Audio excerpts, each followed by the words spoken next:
Señor Farage, Now, por el Mr. Grupo Farage, Independencia y for the Independence Democracia, and y Democracy Group. por 2 minutos. For 2 minutes. Prime Minister, 6 months ago, you came here, you impressed everybody with your reform agenda, even me. I said if you achieved your goals, I would support you. Economic reform was the cry. And within a couple of weeks, the Commission had proposed to scrap 68 new laws. I thought, crikey, perhaps Blair's going to do it. Perhaps he really is going to reform and change. But no, under your presidency, there have been 3,350 new legislative acts. Total failure on economic reform. On the CAP, you said you'd work to achieve a consensus for reform.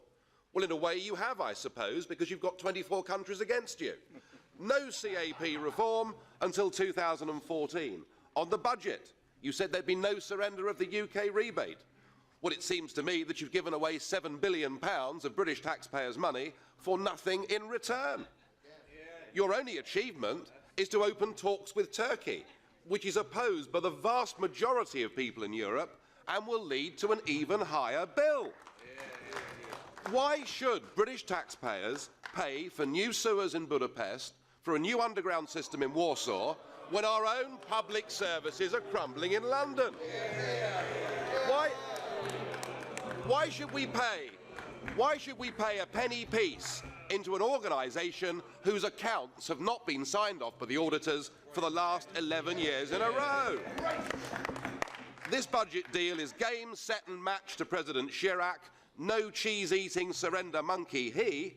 Unlike you, he stands up for the French national interest, not some bizarre notion of Europe, and he has outclassed and outplayed you at every turn. Your only real achievement is that Britain is now isolated, alienated. We are completely alone within the European Union, which is why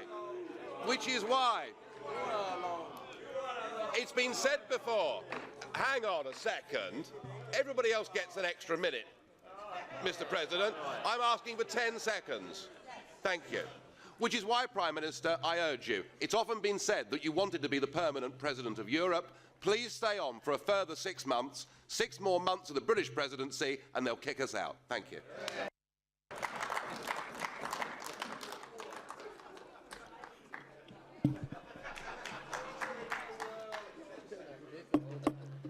Yeah, well, thank you very much, all of you. Right.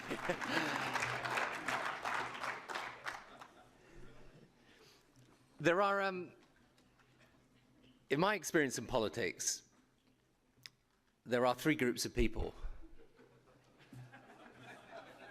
There's, first of all, the reactionaries. And let me just tell you, sir, and your colleagues,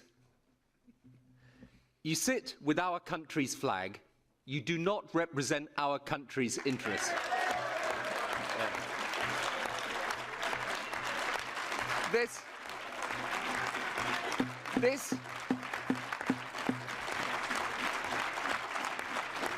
is the year 2005. This is the year 2005, not 1945. We're not fighting each other anymore. These are our partners, they're our colleagues, and our future lies in Europe. And when you and your colleagues say, what do we get in return for what we contribute to enlargement? I tell you what we get. We get a Europe that is unified after years of dictatorship in the East. We get economic development in countries who we have championed. We get a future reform that allows us, once and for all, to put an end to discussion about rebates, common agricultural policy, and get a proper reform budget for Europe. That's what we get if we have the vision to seize that opportunity.